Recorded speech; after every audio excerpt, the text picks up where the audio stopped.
Chapter 13, The Unseen Threads. The journey to the main refuge was long and arduous. Each step brought them closer to their destination, but the weight of Shadow's abduction lingered in their minds. Lyra's heart was heavy with worry, but she pressed on, knowing that their mission was too critical to be derailed by personal grief.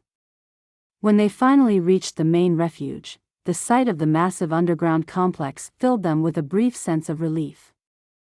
The entrance was heavily fortified, guarded by resistance soldiers who immediately recognized them and ushered them inside. The familiar hum of machinery, the scent of oil and metal, and the sight of countless people working tirelessly reminded them of what they were fighting for, the survival of humanity. As they entered the main command room, a hush fell over the gathered leaders and strategists. General Maddox, a grizzled veteran with a steely gaze, stood at the head of the room. He turned to face them, his eyes narrowing as he took in their weary appearances. "You made it," he said, his voice rough but tinged with relief. "And you've brought the device?" Dr. Thorne stepped forward, holding the secure case with a mix of reverence and anxiety. "Yes, General. It's here. But there's something else we need to discuss first." Maddox's eyes flicked to Lyra and Zara, then back to Thorne. "What happened?" Lyra took a deep breath and began recounting the events of the past few days. She described the mysterious creatures that had ambushed them, their unnatural agility and the way they had taken Shadow. The room was silent as she spoke, the weight of her words sinking in. When she mentioned Shadow's abduction, a murmur rippled through the group. "A cat?" one of the strategists asked incredulously. "You're saying a cat was taken by these creatures?" Lyra nodded, her expression grave. "Not just any cat. Shadow is different. He's been with us since the beginning, and he's shown abilities that are far beyond anything normal. We don't know exactly what he is, but these creatures wanted him badly enough to risk attacking us." The room fell silent again as the leaders processed this information.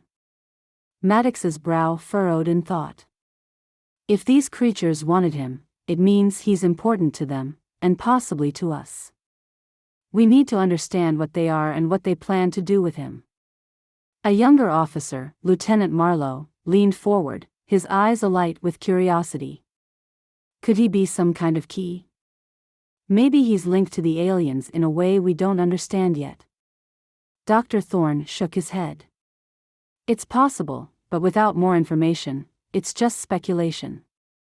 What matters now is that we have the device. With it, we can strike back." Maddox nodded and motioned for them to follow him. They walked through the winding corridors of the refuge, the tension palpable. Finally, they arrived at a secured chamber where a large, complex machine was set up. Engineers and scientists were already at work, connecting Thorne's device to the larger system. "This," Thorne began, "is the resonance disruptor. It's designed to interfere with the aliens' communication and navigation systems. The device we retrieved is the final piece needed to make it operational." Lyra watched as the engineers worked, their movements precise and deliberate. The machine was a marvel of human ingenuity, a symbol of their refusal to be crushed by a superior force. But as impressive as it was, she couldn't shake the feeling that it might not be enough. Thorne continued, explaining the plan. "The resonance disruptor will send out a pulse that disrupts the aliens' control over their machinery, rendering their technology useless within a certain radius. This will give us the opportunity to launch a coordinated attack on their main command center, which we've identified based on recent intel." Maddox stepped in, his voice firm. "We'll strike at dawn. The disruptor will be activated, and our forces will move in to take out their command center. This is our best shot at crippling them and turning the tide of this war." Lyra felt a surge of determination. "What about the creatures that took Shadow? Shouldn't we be prepared for them as well?" Maddox nodded. "We'll have teams on the lookout. If they show up, we'll be ready." But our primary focus is the attack. We can't let anything distract us from that. As the final preparations were made, Lyra couldn't help but think of Shadow. The thought of him being in enemy hands, possibly suffering or being used for some nefarious purpose, gnawed at her. But she knew that Maddox was right, they had to focus on the mission. Everything they had fought for, everything they had sacrificed, led to this moment. The hours passed quickly, and before long, they were assembled in the main staging area. The soldiers were tense but ready, their faces set in grim determination. Lyra, Zara, and Thorn stood at the forefront, their minds sharp with anticipation. Maddox addressed the troops, his voice echoing through the chamber. "This is it. This is our chance to strike back, to show the aliens that humanity will not go quietly into the night. Stay sharp, stay focused, and give them hell." A chorus of cheers erupted from the soldiers, their spirits lifted by the promise of victory. Lyra tightened her grip on her weapon, her heart pounding with adrenaline. She exchanged a glance with Zara, who gave her a reassuring nod. The signal was given, and the resonance disruptor roared to life. A deep hum filled the air as the machine began to emit its powerful pulse. For a moment, everything was still. Then, as the pulse spread outwards, the lights flickered, and a strange, almost tangible pressure filled the air. Maddox's voice crackled over the comms. "Move out."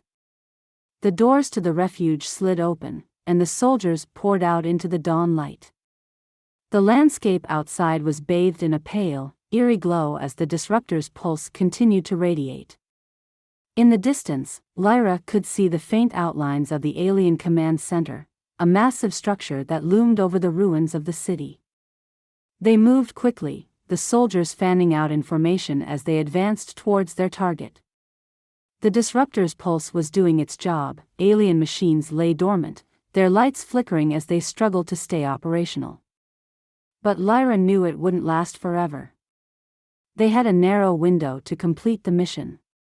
As they approached the command center, the air crackled with tension. The entrance was heavily guarded by alien forces, but they were sluggish, their movements hampered by the disruptor's effects. Maddox signaled for the teams to split up and take out the guards while Lyra, Zara, and Thorn headed for the main entrance. The battle erupted with a fury, gunfire and explosions echoing through the air. Lyra's heart raced as she fired her weapon, her movements precise and deadly. Zara was by her side, his sharp reflexes cutting through the enemy ranks with ease. Thorn followed close behind, his focus on the mission. They reached the entrance, and Lyra quickly hacked the control panel to override the door. It slid open with a hiss, revealing a dark corridor that led deeper into the heart of the command center. Without hesitation, they moved inside, the sounds of the battle fading as the door closed behind them. The corridor was eerily silent, the only light coming from the dim, flickering panels along the walls. They moved cautiously, aware that they were now deep in enemy territory.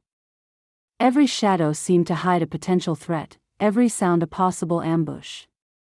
Finally, they reached the central chamber. The room was vast, filled with alien machinery that hummed with a low, ominous energy. At the center of it all was the command console, a massive, glowing structure that pulsed with an otherworldly light. "This is it," Thorn whispered, his voice filled with a mix of awe and determination. "If we take this out, we cripple their entire operation." Lyra nodded, her eyes locked on the console. "Let's do it." They moved quickly, planting the explosives around the console's base. The alien machinery seemed to react, the hum growing louder as if sensing the threat. Lyra's heart pounded in her chest as she set the final charge, her fingers steady despite the adrenaline coursing through her veins. Just as they were about to detonate the charges, a low growl echoed through the chamber. Lyra froze, her eyes darting to the shadows. From the darkness, a familiar figure emerged, the creature that had taken Shadow. It was larger now, its form more defined, its eyes glowing with a malevolent light. And in its grip, held aloft like a trophy, was Shadow. The cat was unconscious, his body limp in the creature's claws. "No!" Lyra cried out, her voice filled with a mix of rage and despair. The creature snarled, its eyes locked on Lyra. It moved with a terrifying grace, its long limbs flexing as it prepared to strike. Lyra raised her weapon, but before she could fire, the creature vanished, disappearing into thin air along with Shadow. For a moment, time seemed to stand still. The shock of what had just happened left them all frozen in place. Then, as the reality of the situation set in, Lyra felt a surge of cold fury. "They've been watching us the whole time," Zara said, his voice low and filled with anger. "They knew we were coming."